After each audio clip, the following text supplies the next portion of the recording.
Yes, sir. I've been broken into pieces, maybe more. Hey.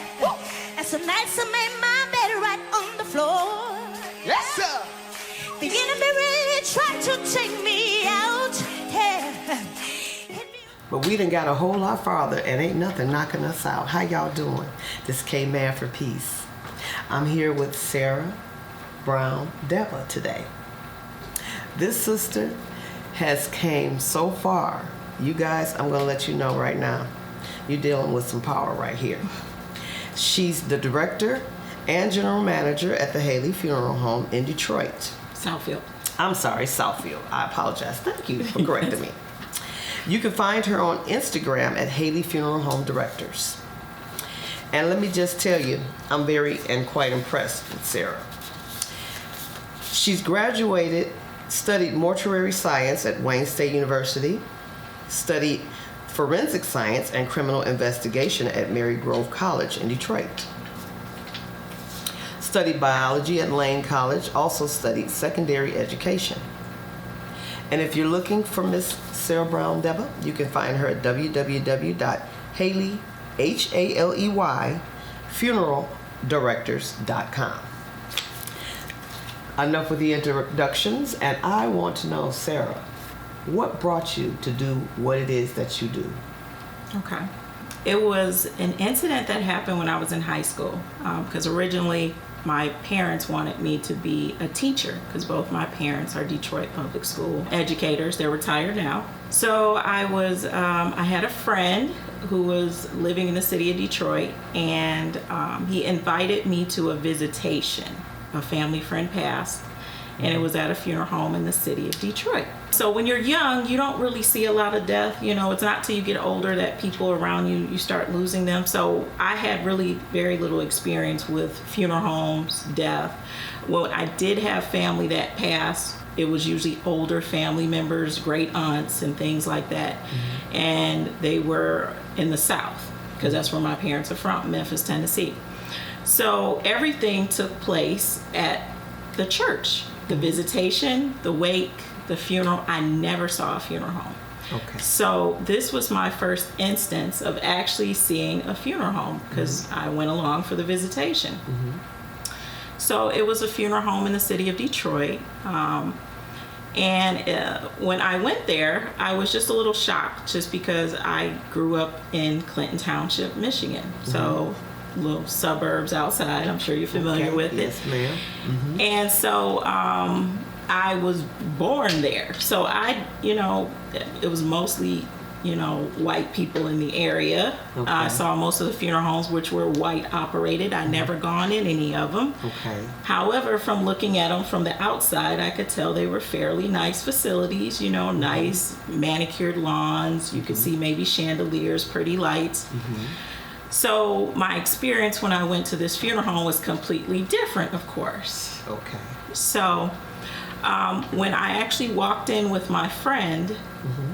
the people that worked there, was a lady. I remember it was a lady. She asked us, who were we here to see? She mm-hmm. did not greet us. Mm-hmm. She didn't welcome us or anything like that. It was just like, who are you here to see? Mm-hmm.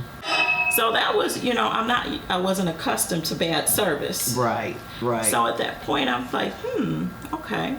So when I went in, the way it was, and keep in mind, this was during the 90s, so funeral homes aren't structured like that now, but the way it was just a large room, mm-hmm. And all the decedents or deceased were in their caskets in this room. Mm-hmm. And there were dividers, dividers between each casket in mm-hmm. this large room. So, of course, I'm curious. Mm-hmm. I go in and I look at everyone that's in the casket. Okay. So, when I get to the very end, there's an infant in a casket. Mm-hmm. So, I could tell that the child had probably been on maybe IVs or some sort of life support, because it had a lot of bruising on its arm. Mm-hmm. I couldn't tell whether it was a boy or girl because it wasn't all white. But, okay. But when I looked at the baby, I could tell that it looked almost if in the corner of its mouth like it was dried blood or mm-hmm. something that just shouldn't be there. Let's just say that. Okay. Okay. Mm-hmm. So that's where the idea kind of started. I thought to myself, if I knew what to do, I would have done something better than this. This had to be Right. very shocking for a mother to see. And so that's where the idea really started, Okay. from a bad experience at a funeral home. Okay. And I thought, if I do this, I could probably bring the quality of service that I know the people in my community where I live, I can bring that to the Black community, my community. Right. Yeah. So, So now let me ask you, I know a lot of times when we lose our loved ones, people don't talk about the mortality in their own lives and the expectation that should, in the event something happen, that we are no longer around, what our loved ones do in terms of financing a funeral. I know just back in the past, people just would go all out and be really elaborate with the coffin purchases, the things, the flowers, and from one thing to the next. I used to have the expectation that the funeral home provided all of these things, not knowing any better. I just kind of recently, in the last maybe couple of years, had an experience where I helped assist a lady with, it was a sudden thing that happened to friends of mine's, my daughter's teens had a car accident, and he tried to save his friends climbing over, and the car toppled on top of him and killed him. So, I mean, I could just about imagine this is a lot for a mom, and you're not expecting your teen son, child to be gone so quickly, but then you have to also deal with the process of getting a burial site, and then being talked to about graves, purchasing multiple, even when it's not your time to go, and then trying to figure out where these finances will come from. And people get the notion that the funeral homes are these loaded pots of gold that can just take care of it. So tell us, what is it that we could probably do, other than insurance, I'm sure, but some people just can't afford it. We might as well just go ahead and say what it is. I mean, you know, the low income, they don't talk about preparation in that fashion, and not expect the funeral home to take up the burden. What is it that they should come through the door expecting when they talk to you? Because I know that you are very compassionate when you do deal with your clients, and you try your best to accommodate as much of a great service as you can, but the finances, a lot of times, people just are expecting too much, just in my opinion. What would you tell people when they come to have to deal with this? So what I see a lot of is people just have no idea how much things cost at the funeral home. There's a lot of death anxiety, and it's not just in our community, it's across the board, and it's a real scientific thing where people don't want to think about their own mortality. And so because of that, it prevents them from seeking information, getting information from us. And of course, when they do talk to a funeral director, it's because a death has occurred. And by that time, they're overwhelmed with the loss. And then they have to listen to me tell them how much everything is, because I let them pick out what they want. I do give them a general price list, but at the end I have to give them a cost of what everything is, and sometimes there's a little shock. Okay, but there are options, and so there is life insurance, of course. You know, that's something that our families, and I should say our community, needs to start looking into early on. Okay, because if you get it earlier, it costs less, you're protected. If you try to get it late in life, when you may have health issues or just because of your age, it's going to cost more. And sometimes, depending on the company, they may not even insure you. And then you would have to pay out of pocket. I personally, I deal with a lot of families that do use life insurance to take care of the funeral costs, but really it's not really supposed to be used for that. Life insurance is really supposed to take care of the survivors. That is the family that's left behind. Usually when someone passes, there's an income that is lost from that death. So that is what that life insurance is for. It's to cushion the people, to give them a little bit of, help. Sometimes there are bills that occurred from being sick or maybe being out of work or whatever. What we should be looking at is doing pre-arrangements with the funeral home. And that would give people more benefits than actually using the life insurance. Yes, we should have life insurance and a pre-arrangement. That is what I'm suggesting. Okay. And the reason why I say that is because once you get a pre-arrangement with a funeral home, you lock into those current prices of that time. Okay. So if someone does a pre-arrangement with me today, they're going to get 2022 prices. Inflation is happening every year now. Before the pandemic, we would see it. I know us as funeral directors, we would see that merchandise as far as caskets, vaults, flowers would go up maybe every 2 years. Since the pandemic, it has been every year. Yes. And some it almost companies, seems like every couple of months. And that's what I was going to say next. I've had some casket suppliers, most of them because of the increase in gas prices, they have added on additional fees now. Okay. Because of that. And so what we really need to do is talk about that. We need people to come to the funeral home, talk to us, get the information. You're not going to die just because you talk to a funeral director. Okay. We're not there just to sell you stuff. And I think that's the next thing people are afraid of. We're salespeople. Right. We're not. I'm not a salesperson, honestly. I sit and I listen, and I actually tell families sometimes, just to cut through the chase, how much money do you have, and what do you want, what price point do you want to stay in, so I can just show you those items. Got it. But they do come with a cost, because we don't make caskets. Right. This isn't 100 years ago where your funeral director and your undertaker was your carpenter. Right. I have to go and get these caskets from a company, and they already have a price point. Okay. Just like when you go to a dealership and get a car. Exactly. So I'm encouraging pre-arrangements as well. Life insurance plus pre-arrangement, so they can get today's prices. It's already taken care of.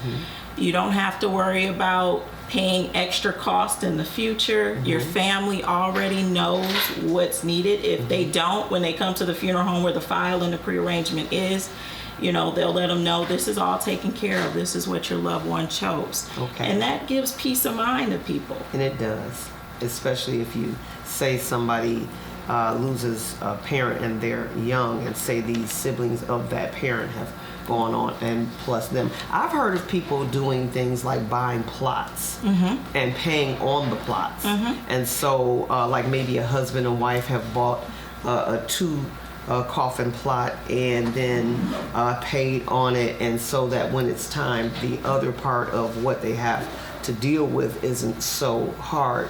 Now tell me, as a director, how would you say, for instance, you have the manufacturers of the coffins, then you have the flower shops.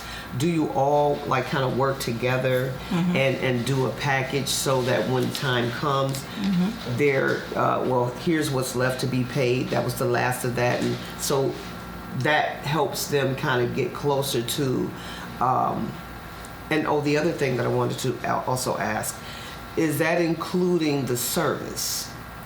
And when that's what I want to say, the service, the presentation is it at the funeral home, or do they have to go off and make arrangements, say they belong to a church and they have the service at the church or instead of the funeral home?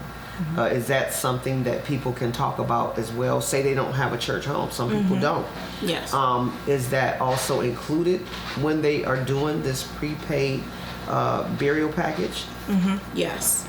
So I know, as far as my funeral home, Haley Funeral Directors, we have musicians on staff. We have singers on staff. We also have ministers we have relationships with from various denominations, so we can accommodate families and the various beliefs that the families we have, that come to us that, and that's really good to know. So it doesn't alienate a certain group. No, no. So when I do my arrangement, I do talk about that as well. So, you know, of course, if a family belongs to a church, you know, I just mention it. Plus, I need to know what I'm doing as a director. How many, you know, men am I going to need as far as manpower that day? Or, you know, to kind of gauge time and things like that. That is all that I do. So I would ask, is the service going to be taking place at the funeral home or is it going to be at your church? If they say if it's going to be at the church at that time, that is when I'll ask for the minister's information if they spoke to him. If I can, while the family is there with me, I will actually reach out, call the minister. We'll try to get a time and all of that. I try to maximize that first appointment and get everything I can in that one time. Okay. I'll even reach out to the cemetery if it's a burial. And then I will reserve that time that we will be coming for burial. And that's very important. After the pandemic, a lot of cemeteries are requiring appointments just so they don't have too many in one day. So I try to take care of all of that in my initial appointment. But sometimes I have families and they don't know what they want. There's not a good communication. People have different ideas in the family. So things may, you know, it may take a day or two to kind of get everybody to come together. Exactly. And communicate with peaceful intentions. Exactly. So people don't realize this. I would say, you know, money is a big factor on why you see delayed funerals, especially in the African American community. But the second biggest reason that funerals are delayed is because of lack of communication and families not being able to make decisions. Right.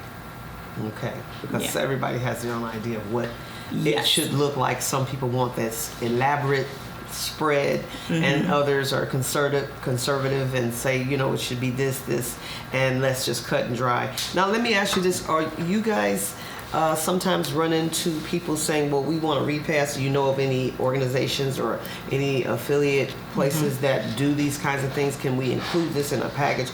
Is it something that they should talk about as well? If they ask, really the repass is kind of separate from what I do. But I am a resource to a family once they come to me. Okay. So I do usually carry either carry with me or in my arrangement office, I have various facilities or banquet halls that have packages for repass. Okay. And that's always good to know as well. Yeah. Unfortunately, after the pandemic, some of them haven't gotten started. So my list is a lot smaller than what it was before. And that's understandable. Yes. Because nobody wants to have to turn right back around and come see you. Yes. So, and then a staffing issue. I mean, we're seeing that across the board in the workforce and things like that. So, but yeah, I try to be one-stop shopping and a resource for all families. But of course, you know, they can do their own things at any point. Even my general price list legally, and this is under the Federal Trade Commission, our general price list must be itemized. Even if we have a package, it must be itemized. So families, if they want to, they can only select, they will only select the services that they want. We're not making them get services they don't need or things like that. Now, let me just say this, Sarah. Although we might know what itemized mean, for my audience, for those who might not know what that means, tell them what itemizing is. Okay. So itemize is when we have a price for every specific service, and that's from picking up the deceased to dressing and casketing to the casket, the other merchandise that's selected, which may be flowers. Everything has to be on a contract on what that family has selected. Right. So there's no misunderstanding. Exactly. And that can happen. People, you know, we do serve the community, but it is a business arrangement. That's right. And these contracts protect me, the funeral home, as well as the family, because when they leave, they see exactly what they've selected, and that's what I'm saying my company is going to provide. Right. Now let me also, since you brought up the dressing, I've heard of families actually maybe having people that do makeup and hair. Do you allow for the family to be able to have that option for somebody to come in and say, look, I want grandpa, grandma, or auntie, or whomever to look this way because they were jazzy when they, were alive, and I want them to look lively. Can we come in and do this? Is it allowed? So I can only speak on my funeral home. Okay. But I do allow it because mainly we're of service to the family. We're just helping them do it in a legal way. Legally, they can't have their loved one at their home. Right. And that, legally they have to be at a funeral home. Right. So I make ways for that to happen so that they are safe and that we're still following the laws. Right. So if a family has that request, what I will do is we kind of schedule it when I have the person dressed and in the casket, and I will bring them up. So they're not downstairs in our morgue where we're embalming or anything like that, where there are chemicals.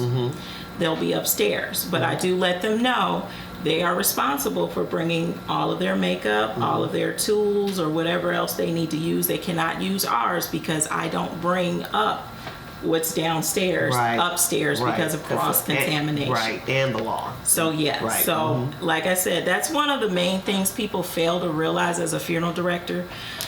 We went to school, we got training to protect the public so they can safely be around their loved ones. Got it. Yeah.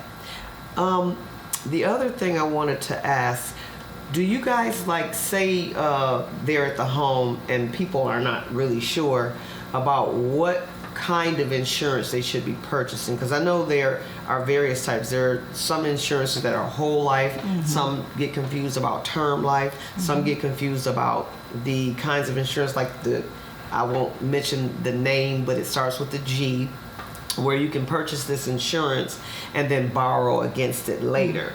Are those types of insurances the kinds that help with these processes when that cushion is needed, and say, they're not relying on it for burial purposes, but because you're a director and I'm pretty sure you're familiar with people coming in and saying, oh, well, I'm waiting on a check. Can you guys wait to get paid?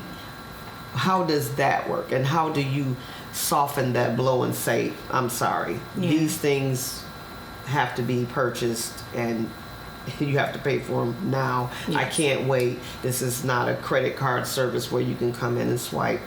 How does that work?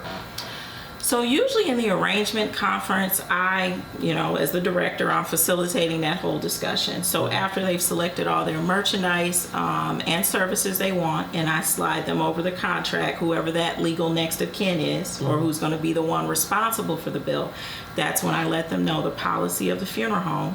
And like I said, this is just my policy at Haley Funeral Directors. Other funeral homes may have something different, but they're all going to require it to be paid before services, before burial. So my policy is before 48 hours before that first visitation, that's when my bill needs to be satisfied. Okay.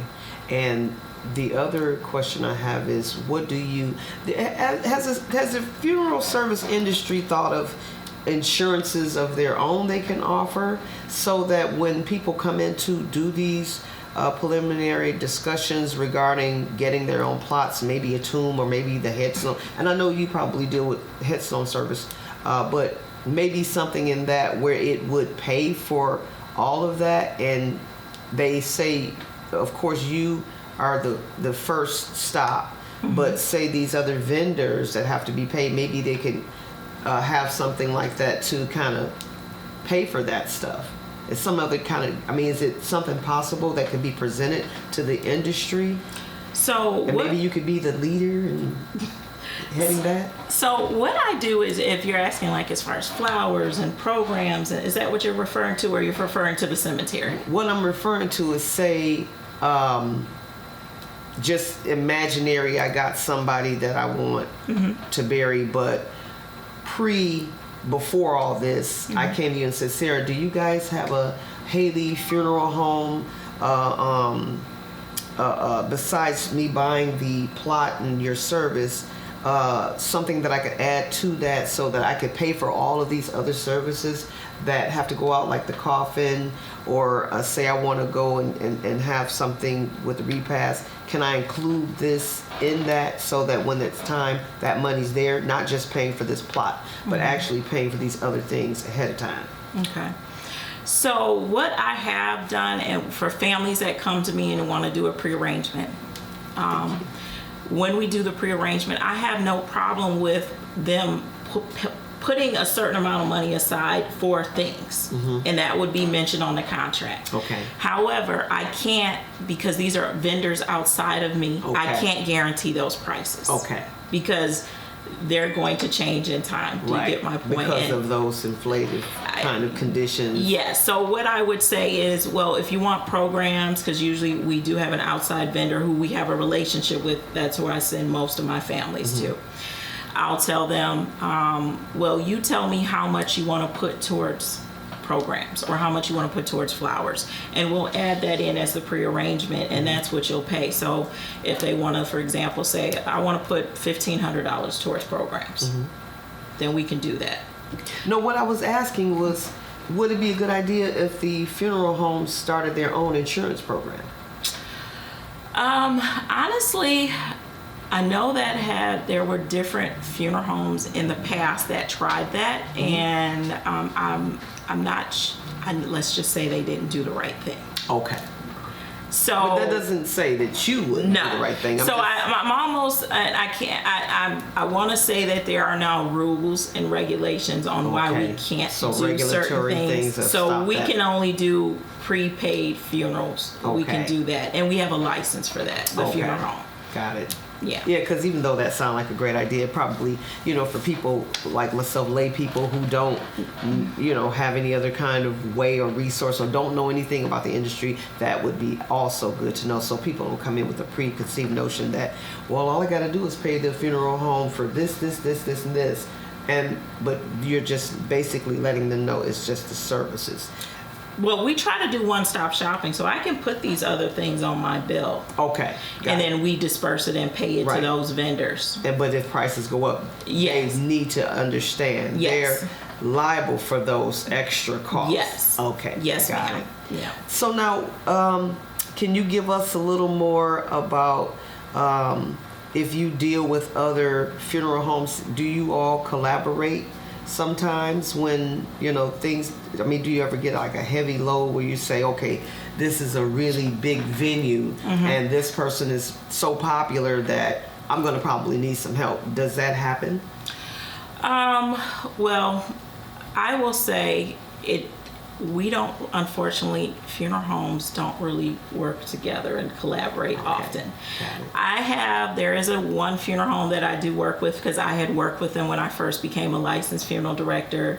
The lady there started her own funeral home, and we do share, as far as they're her employees that help me, I'll help them, and That's things wonderful. like that. But I haven't seen that support anywhere else, and I don't believe she has either. And do you think it's because you're women? No, I think what it is, there's a very people don't realize it's a very competitive nature among funeral homes. Okay.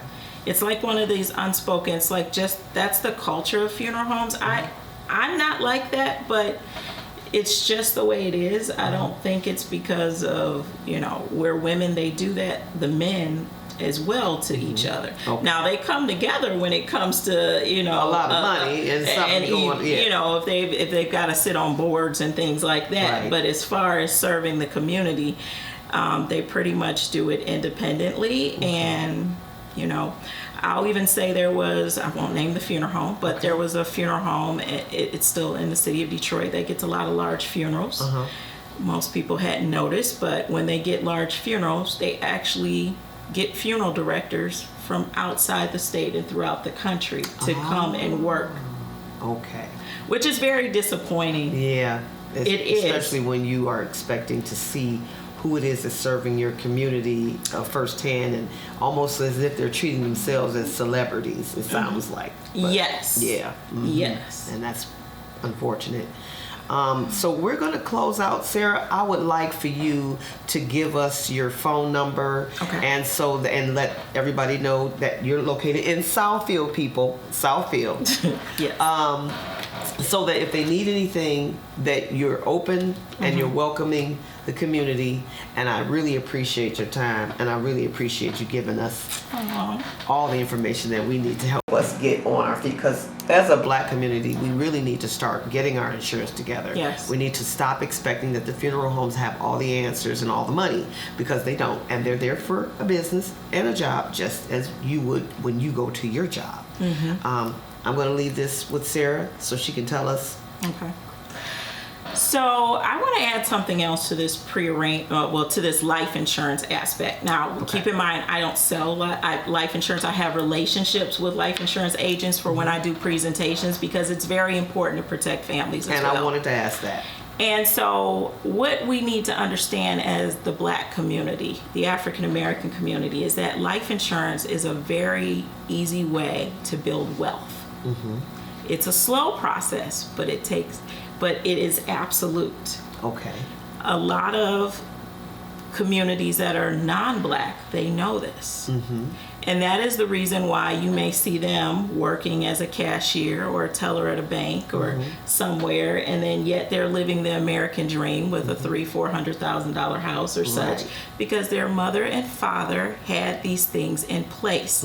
So when they left, they inherited the house, the property, as well as life insurance policies that are $300,000 or $400,000, and they continue to work. Right, and I've even heard of people borrowing against. That's what I was mentioning when I said I'm going to just say the letter G, but I'm not going to mention any names. But they borrowed against them to even start businesses, but they have to pay that back. So go ahead and finish. I'm sorry. Yeah. So I just want that something to be that your listeners that come to you, they consider that, because it would greatly benefit our community. Right. We're the slow ones to learn all of this. They've already known that. But as far as Haley Funeral Directors, I've been the managing director there for 5 years. Okay. I've been a practicing funeral director for 12 years. Okay. I have a passion for serving the community. Also, I do a lot of work in the community because I believe we really are of service. So I need to be in the community helping and being visible versus commercials and things like that. There's a lot of work, especially in our community, that needs to be done. So actually during the pandemic, I'm very proud of this. I actually donated to churches, independent living with seniors, and then also homeless shelters, all over 5,000 pieces of PPE. Okay. And hand sanitizer. So that include hand sanitizer, face masks. Because of that, which I didn't even know anyone was watching, I just kind of took my own little mission and just started doing it. And I wanted to focus on these people that I did not see people were thinking about, like the homeless, the elderly that were independent, because they were terrified to leave the house. Right. They did a lot of focusing on hospitals and nursing homes, but they didn't think about those groups. Right. So as a result, actually, last year I was awarded the Spirit of Detroit Award from the Detroit City Council for my work. Congratulations. Thank you. All right. And so that happened in May. And then in June, I was actually awarded a State of Michigan Legislator Award, where I was made Frontline Worker of the Month. Oh my God, that's great. So I was really, really excited because I did not know people were watching. I just kind of did my own little mission like I always do. Right. And so, but it was very nice to be recognized. That was fantastic. And it's always when I get that spirit in me sometime, and he'll be like, what are you doing? I'm like, I just want to take somebody something to eat, or I just want to take something. And it's in you because you're a beautiful person. And that's just the way it is. When you care about people, you care about people. And so I'm really thrilled that you gave me this honor to get this interview, because I really felt like, I don't know, we had a connection even at the Mother's Day event. And I said, you know, she's somebody that people need to know more about. And so that they know that she has her, and when you introduce yourself, I said she has a heart for people. And that's what I like, because as you can see, this heart right here. That's what that means. That I got a heart for people as well. And I just want people to get all the help they can get, along with helping themselves. So I believe in that as well. And so, ladies and gentlemen, Sarah, give us your name. Once again, my name is Sarah Brown-Derbah. And so I am at Haley Funeral Directors. The address is 24525 Northwestern Highway, Southfield, Michigan, 48075. Our phone number is 248-356-4800. If you ever need our services, have any questions, or just want a presentation on prearrangement of how we can help your family, just give us a call out. You'll meet with me. I will take very good care of you. I will make sure you understand everything when you leave me. I thank you all so much for tuning in to K-Man for Peace. And I really hope that you take her up on her offer when your family is in need. Don't forget, start looking into your insurance. Start looking into whether it benefits your family. Start to look into talking to your family. Everybody sit down and have a conversation. Find an agent that you can have a discussion with and see what fits your budget. You don't have to go out on a limb, but just start small. Grandmothers, grandfathers, get your grandchildren some insurance. Teach them about insurance. We need to talk to our kids. That is where we begin to build our community, build our wealth, and we build a conversation, and we build it around growing to be able to communicate better what our needs are. A closed mouth does not get fed. Y'all have a good day. Peace.